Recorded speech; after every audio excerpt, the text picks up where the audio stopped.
Bueno, a continuación damos paso a la tercera mesa. Deciros que tengo el inmenso placer como enfermera y como investigadora de presentaros a nuestro siguiente ponente. Se trata de Adolfo Romero Ruiz, que es enfermero especialista.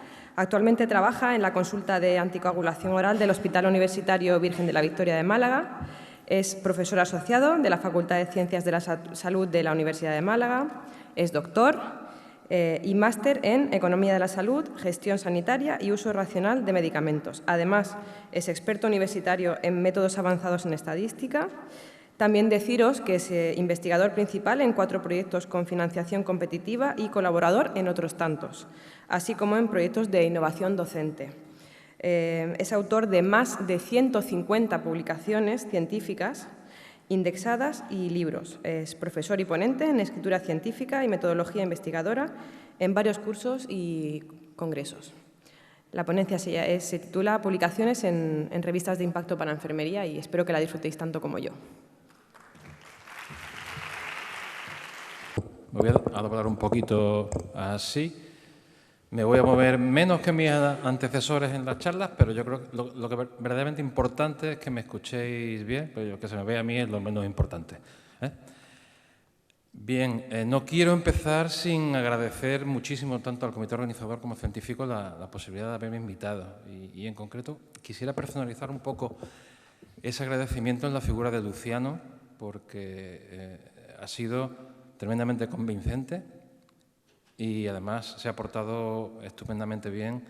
Y bueno, quiero dar las gracias en concreto a todos, pero quiero focalizar mucho en esta persona tan estupenda como es Luciano.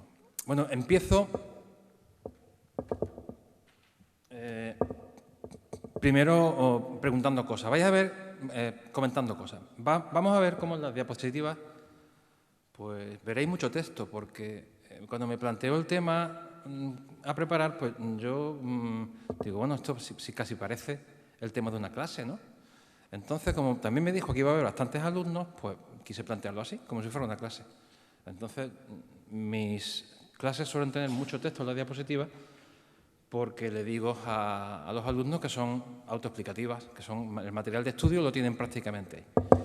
Y de hecho, les digo que las preguntas de examen están en la diapositiva, así que a vosotros también os digo, cuando os examino al final, las preguntas están todas ahí, ¿vale?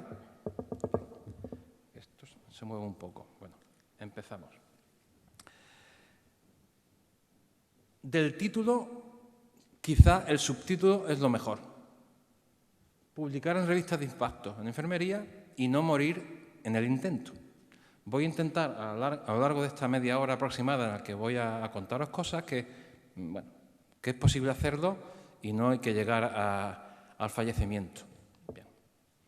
Esta es la estructura de lo que os voy a contar. Una pequeña introducción, pequeños conceptos también sobre lo que es la escritura científica. Después vamos a saber, ¿no?, si estamos hablando de publicar en revistas de impacto, ¿qué es el factor de impacto? ¿Lo sabéis? ¿Quién sabe lo que es el factor de impacto? Bien, tampoco esperaba que lo supiera mucha gente, ¿eh? Vamos, no es algo... A veces yo dudo de saberlo también. ¿Cómo medir la calidad científica? O sea, esta herramienta que es el factor de impacto, ¿para qué sirve? Y bueno, al final pues establezco unas pequeñas conclusiones, unas pequeñas aportaciones al tema. Bien. Últimamente se ha puesto muy de moda esto de publicar en revistas de impacto, pero la sensación que tengo cuando hablo con muchos compañeros, muchos colegas, otros profesionales, es que no se tiene una noción concreta, real, de lo que es una revista de impacto, ¿no? Pero está claro que el tema interesa, casi apasiona. De hecho, en algunos círculos se le denomina factor de infarto. Al final veremos por qué. Y también veremos que no es necesario morir, no debería ser para tanto. Bueno, lo primero, ya se ha comentado antes, que para publicar hay que investigar. Y para investigar es necesario tener una pregunta previa, ¿no? Tiene que haber algo que nos interese, que nos motive. Y lo que a mí me motivaba, en este caso, era preguntar ¿para qué queremos publicar las enfermeras? queremos publicar, queremos investigar, queremos publicar, pero ¿para qué? ¿No? Bueno, pues hay varias aproximaciones, ¿no? La primera que podemos hacer es, por ejemplo, pues que en condiciones ideales, cuando vamos a publicar algo, vamos a hacer siempre referencia a los resultados de investigación, ¿no?, tras haber realizado un estudio, ¿de acuerdo? Y siempre estos estudios deben ir enfocados a solucionar problemas de salud. Está muy bien lo de que publiquemos para engordar el currículum, ¿no?, para promover la carrera profesional, conseguir más puntos, la OPE, eso es lícito, lógico, pero en realidad no se nos debe olvidar que no hemos estudiado historia, ¿vale? Hemos estudiado enfermería o fisioterapia. Dos carreras, dos profesiones que están enfocadas a la atención a los pacientes. Luego, todo lo que seamos capaces de generar nuevo debe tener un desembolso sanitario, ¿de acuerdo? Debe caer, esas conclusiones deben caer en nuestros pacientes. Entonces, bueno, podemos preguntarnos, cuando tenemos acceso a la práctica clínica, tanto en prácticas de la carrera como cuando ya hemos acabado, ¿cómo hacemos las cosas? Pues muchas veces, pues bueno, como se han hecho siempre, ¿no? O como nos han enseñado. Yo lo hago así, otro lo hace de otra manera, yo lo hago así. Claro, cuando se nos plantea un problema, algo que no conocemos, lo que se llama un problema clínico, ¿cómo lo solucionamos? Bueno, aquí no se ve muy bien, pero este compañero, también encarado, nos dice que hace muchos cursos, ¿vale? Es una forma de adquirir nuevos conocimientos, muy bien. Otra se fía de su experiencia. Otra en la tradición. Esta hace muy mal porque solo se fía de lo que le dicen los laboratorios.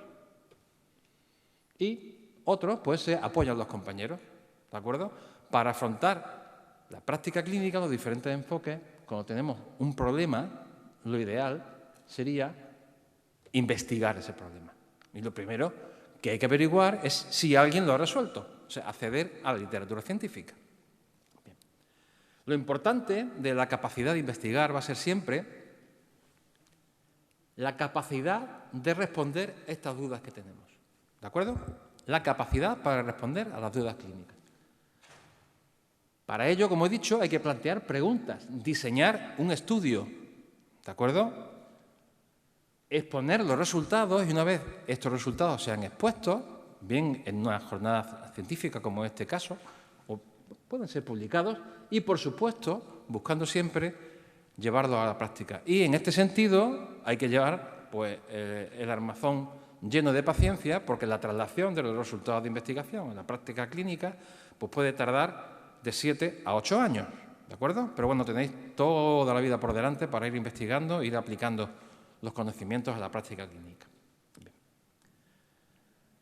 Para ello necesitamos saber, conocer qué es la escritura científica, que es una forma de escribir y de expresarse bastante diferente a lo que estamos acostumbrados. Bastante diferente. De hecho, tiene unas reglas propias. No hay una Real Academia de la Escritura Científica, pero poco le falta. Entonces es necesario conocer bien esas herramientas.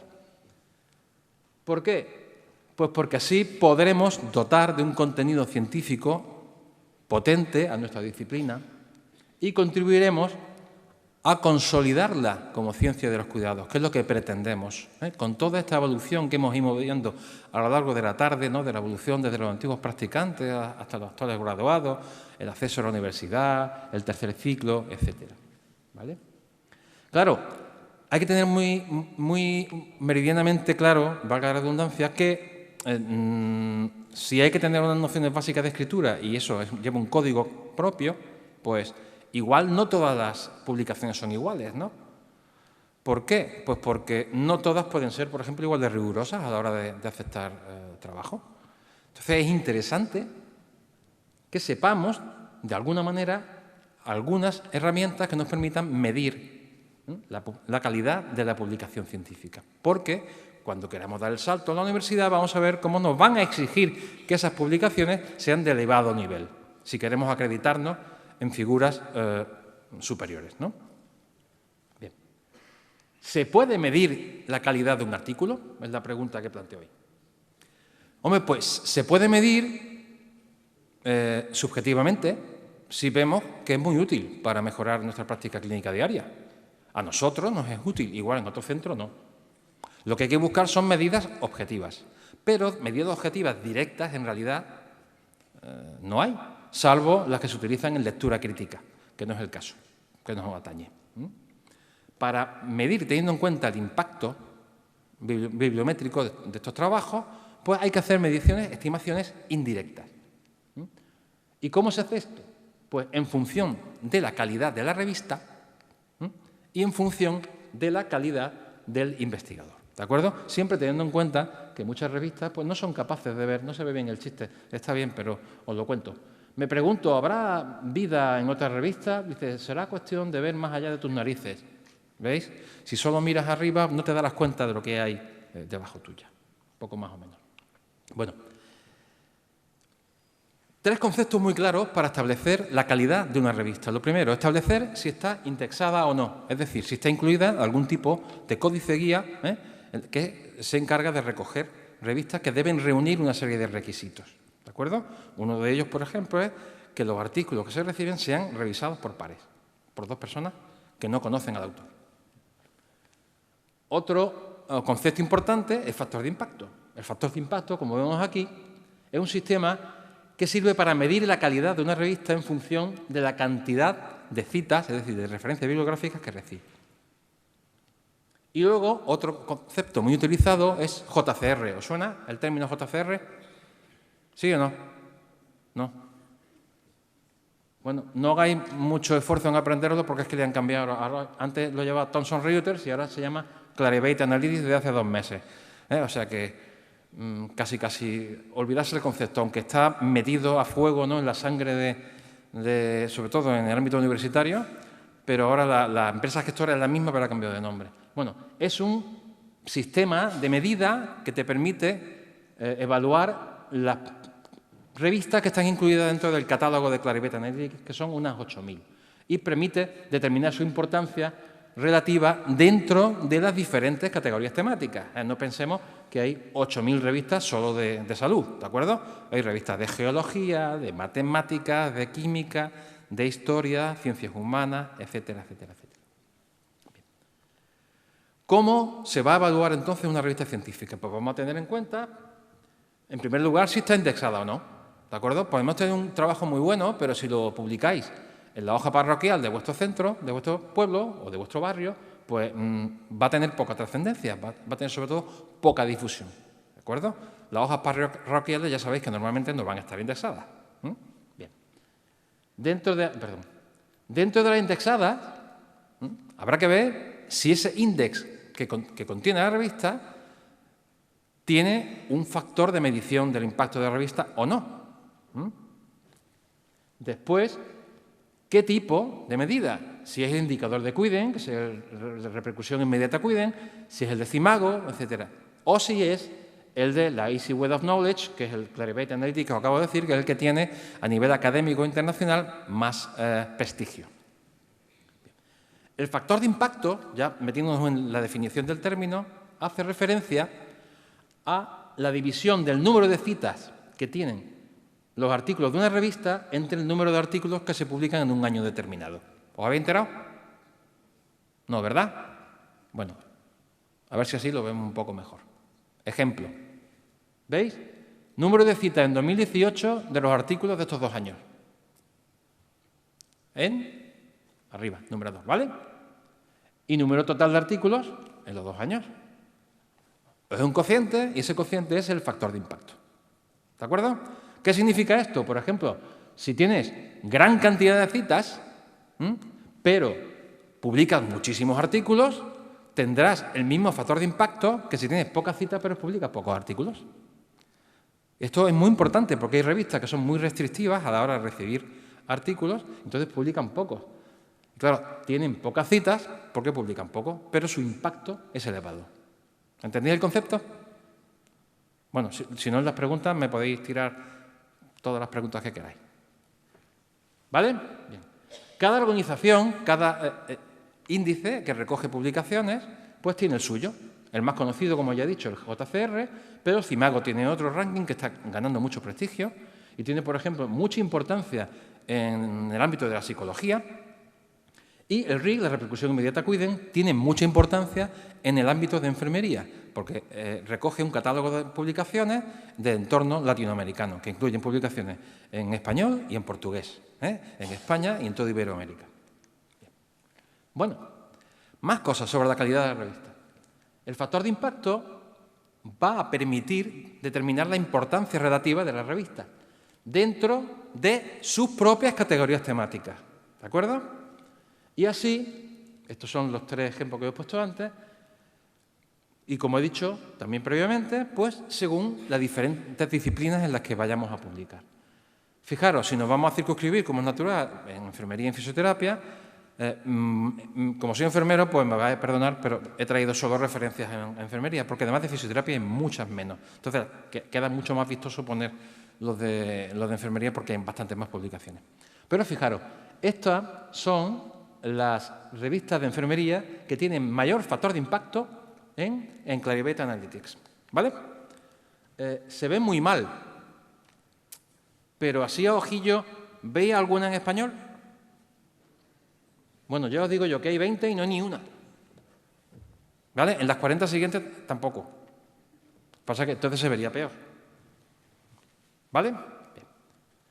Esto se ve fatal, fatal del todo, y aquí son todas en español y portugués, es una captura de imagen del factor de impacto RIC de Cuiden, ¿de acuerdo? El último estudio bibliométrico que hicieron en 2016. Aquí las primeras, bueno, aquí se verían las banderitas, es que la resolución no es muy buena. Se verían las banderitas y la primera, bueno, sí, una revista española, que es Índice de Enfermería, está en los primeros lugares, y luego aparecen, pues por aquí, pues revistas que ya todos conocemos, ¿no? Como Rol de Enfermería, como Enfermería Clínica, Enfermería Intensiva, etcétera, etcétera. ¿De acuerdo? Aquí, en este listado, están prácticamente todas las que conocemos. Bien. Y en el cálculo de Simago también se llama Simago Rankings SJR, tampoco se ve muy bien, pero aquí sí hay una selección de revistas en español. ¿Veis? En las que están incluidas, la primera sería Nutrición Hospitalaria, que no es una revista propiamente de enfermería, pero en la que sí publican enfermeras, ¿de acuerdo? La nutrición sí es un tema que nos atañe directamente como profesionales. Y, bueno, aparte de médicos, publican endocrinólogos, nutricionistas y también enfermeras. Hay alguna revista más por aquí, como Atención Primaria, en la que, a pesar de que está pensada a priori para médicos de familia, también enfermeras de familia publican en esa revista. Bien.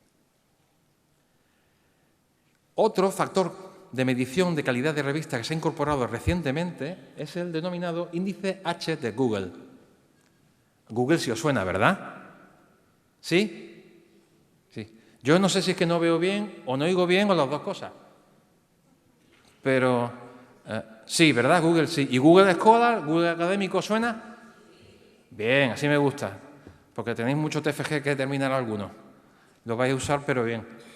Bien, pues es una nueva medida relativamente reciente que se ha puesto en marcha por Google y para incluir la revista en este catálogo necesita, en primer lugar, contar con al menos 100 trabajos publicados, ¿vale? O sea, que ya tiene que ser una revista con una trayectoria medianita. Y contar con al menos una cita, es decir, que alguien haya considerado lo suficientemente importante esa revista como para haberla citado. ¿Entendí el concepto, verdad? Bien. Bueno, pues en España hay 134 revistas de ciencia y de la salud incluidas en este índice.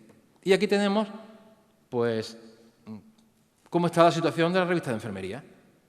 Veis que, bueno, la primera, en el puesto 33, enfermería clínica, enfermería global, enfermería clínica del 42, enfermería intensiva del 48, etcétera, etcétera. No me voy a entretener en leer lo otro, que esto sí se ve bien, ¿verdad? Bien. ¿Veis? En este catálogo tienen en cuenta esa serie de funciones y están mezcladas las revistas de enfermería con otras de ciencia de la salud. ¿Vale? Bien. Bueno. Si os ha quedado un poco claro el factor de impacto, es interesante que tengamos en cuenta que es útil, pero que tiene una serie de limitaciones, que paso a contar de manera resumida aquí. La primera es que no todos los artículos de una revista reciben el mismo número de citas. Entonces, claro, evaluar la calidad de una revista o de un artículo, pues no, es que lo he publicado en una revista que tiene un factor de impacto de 8,4 y está en el primer cuartil. Sí, pero a tu artículo no lo ha citado nadie, por ejemplo. No distingue entre citas, artículos de investigación y otro tipo de artículos, como editoriales o cartas al director, que pueden ser citadas. La comparación de factores de impacto entre diferentes categorías temáticas no es válida. De hecho, son líneas totalmente paralelas, que no convergen jamás. Algunos editores animan a autores a citar artículos de la misma revista. Yo, de manera muy indirecta, les recomiendo que incluyan en sus citas bibliográficas, cuando te revisan el artículo, tal y tal artículo, que si no son de esa misma revista, son de otras de la misma editorial, ¿vale? Que es una práctica que digamos que es poco ética, ¿vale? Pero pasa. Hay citas negativas y computan igual que las positivas.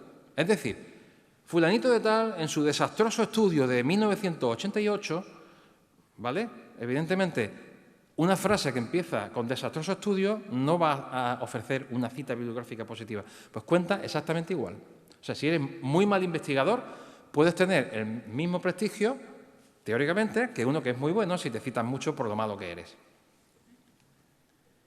Y el factor de impacto no es un indicador infalible de la calidad, porque algunos artículos pueden recibir citas años después de ser publicados. Yo tengo varios. El más antiguo que sigue recibiendo citas es de 2002 y 16 años después sigue recibiendo citas.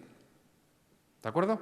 ¿Por qué? Pues porque, bueno, por el motivo que sea, ese tema vuelve a ponerse de moda, o tiene interés por el motivo que sea y vuelve a ser citado. Bien. La otra forma de medir pues sería en función de la trayectoria del investigador. ¿Vale? Entonces ya tendríamos, aparte de la calidad de la revista, la trayectoria del investigador. Tendríamos dos motivos, dos formas para poder establecer estos criterios.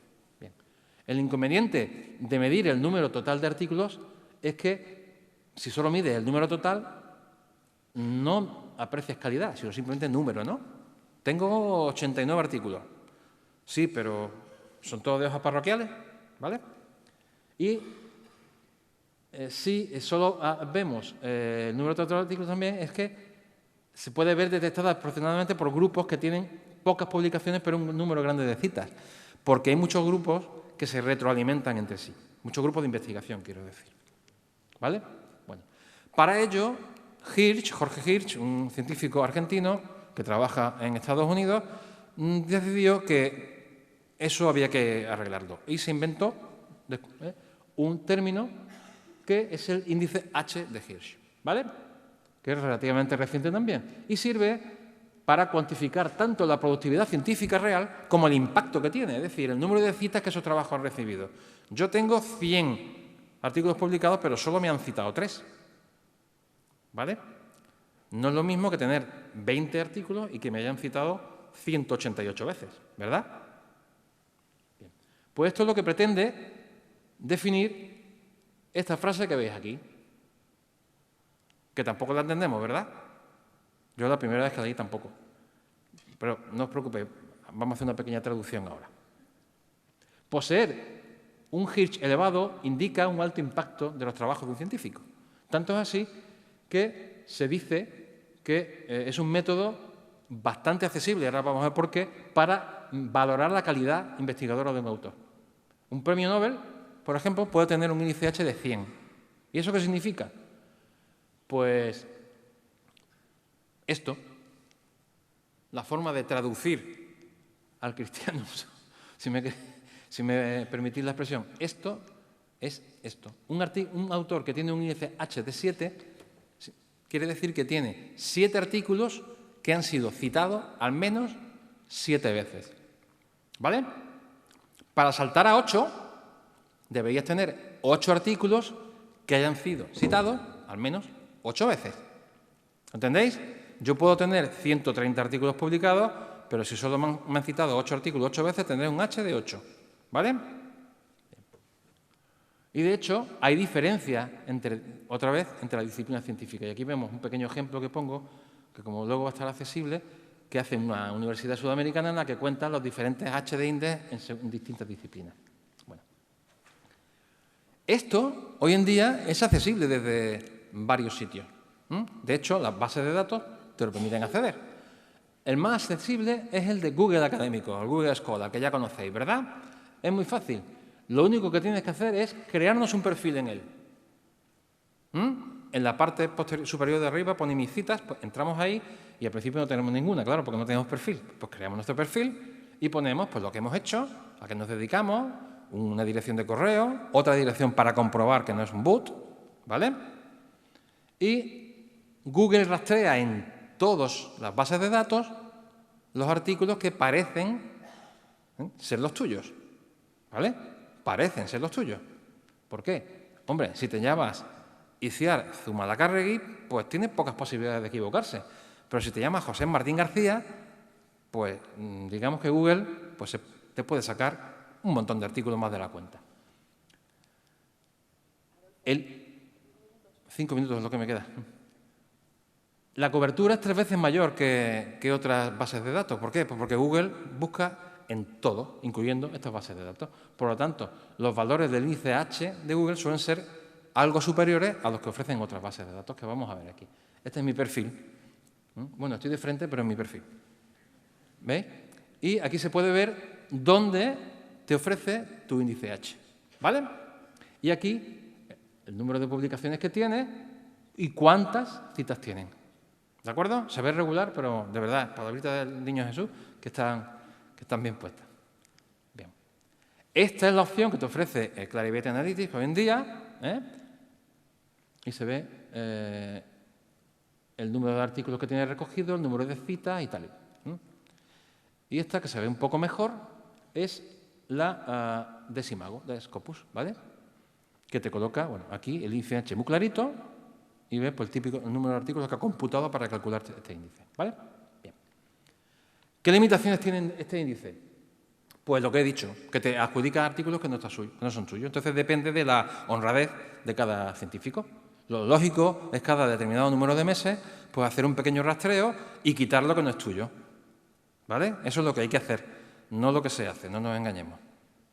Bien. Por eso hay mucha gente que lo vemos muy colocado, pero tiene un índice H que en realidad no le corresponde. ¿Vale? Bien. Bueno, ¿y esto para qué sirve? Todo lo que os he explicado. Ya, para ir terminando. Bueno, pues si te dedicas a la asistencia, lo que ya hemos visto, mérito, es importante. Ahora mismo hay bastantes discrepancias entre si se considera una revista indexada como mérito, más mérito que una de no esté. ¿De acuerdo? Y hay bastante división de opiniones según, además, el sitio donde trabajemos. Actualmente se está diferenciando normalmente entre JCR y no JCR. Y hay que tener en cuenta que para los traslados internos y demás no suele tenerse como mérito, ¿vale? De momento no. Si te dedicas a la docencia universitaria, y amigo, esto sí es asunto tuyo. Esto sí es asunto tuyo. ¿Por qué? Porque es una de las formas en las que certificas tu labor investigadora. Los criterios de acreditación ahora mismo de la NECA exigen publicaciones JCR y además se han puesto verdaderamente duros. Verdaderamente duros. Aquí es donde se ve lo del factor de infarto. Actualmente, para acreditarse como catedrático en el área de salud, se solicitan 100 JCRs. ¿Recordáis lo que he dicho, ¿no? Que necesitaba antes H. de Hirsch? 100, ¿no? Pues hay premios Nobel que no tienen 100 JCRs publicados, que lo sepáis. ¿Ves? Bien. La gran mayoría de las revistas JCR de enfermería están en inglés. Y eso, como ya hemos visto hace un momento y lo ha comentado Montse, pues es un serio problema porque todavía no nos hemos enganchado a publicar en inglés. Ahora mismo tenemos en español, en Emerging JCR, que es una especie de segunda división, ¿vale? Enfermería clínica y rol, ¿vale? Posiblemente, en menos de un año, consigan ascender a la división de honor, ¿vale? Pero de momento no están. Siempre nos quedará Iberoamérica y el índice RIC, lo que tenemos con Cuiden, que es un índice bastante fiable del impacto de nuestras publicaciones en este entorno. Y además es muy enfermero, porque prácticamente todas las publicaciones son de enfermería y ciencias afines. Esta barrera del inglés, pues debe romperse, como ya he dicho, en breve. Aquí vemos un poco, bueno, pues cómo las revistas que están muy bien consideradas en Cuiden no aparecen en JCR. Bueno, ¿cuáles son las revistas españolas en JCR en las que podemos publicar? Pues fijaros que hay muy pocas. Atención primaria, que os comentaba antes en Cimago, nutrición hospitalaria, que también estaba allí, la Gaceta Sanitaria, emergencias y poco más. El resto son, como veis, meramente médicas. Luego nuestro acceso a escribir JCR en español está muy limitado. Todavía, como ya he dicho, no hay revistas de enfermería. Y, bueno, publicar en una revista de impacto, ya para ir terminando, pues pone en valor el trabajo hecho. Son útiles tanto en las bolsas de trabajo como en los procesos de acreditación, tanto profesional como académica.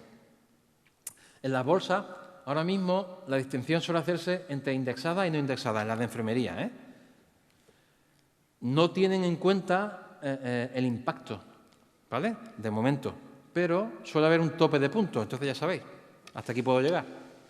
En la carrera profesional también pueden ser útiles, para los niveles superiores sobre todo, en la carrera académica, y es útil, pues, también en este entorno para los sesenios de investigación, ya que te piden que cuando quieras acreditar esos sesenios tengas determinado número de revistas publicadas. Así que debería ser mejor valorada las revistas incluidas en otros sistemas de ponderación, porque a nosotros, en concreto los enfermeros y los fisioterapeutas, nos ponen en desventaja con los médicos, por ejemplo, los farmacéuticos, que sí tienen más acceso a este tipo de publicaciones. De alguna manera, las enfermeras salimos perjudicadas. Entonces, ¿qué podemos proponer, ya para ir finalizando? Pues, en primer lugar, reconocer nuestra idiosincrasia profesional. Es que somos diferentes, luego no podemos tener los mismos baremos, hay que adaptarlos. Y, hablando de baremos, tenemos que conseguir que esta baremación sea justa. Y ya sabéis a lo que me refiero, ¿no? Los 200 pósteres en un año y demás, ¿vale? Creo que eso es algo que está de bastante actualidad y no merece mucho más comentario. Pero sí es interesantísimo que se adopten unos criterios que sean homogéneos, a ser posible en todo el sistema de salud, y sobre todo que se establezca algún tipo de formación específica para baremadores y que compañeros que acuden a una bolsa de trabajo de Aragón le admitan un artículo y si van a Castilla y León no se lo admitan, por ejemplo. ¿Vale? El profesional asistencial que investiga suele tener un perfil muy determinado. Yo creo que eso ha quedado claro, ¿no? Hay determinadas personas que tienen un interés y pueden incluso ser líderes de otros compañeros. El docente universitario, por definición, está obligado a investigar, ¿de acuerdo? Está ligado a su labor. Por lo tanto, no son situaciones comparables y la investigación clínica y el trabajo de investigación en la universidad van paralelos y cogidos de la mano.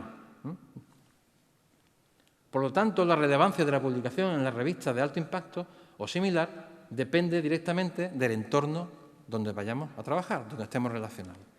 La investigación, de cualquier manera, en cualquier situación, siempre va a ser motor de cambio, a nivel profesional, a nivel académico, a nivel curricular y, sobre todo, a nivel de asistencia clínica a los pacientes, porque vamos a conseguir una mejora de la misma.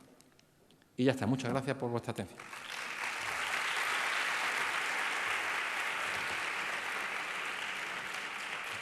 Muchas gracias. No sé si alguien tiene alguna pregunta que hacerle al doctor Adolfo Romero.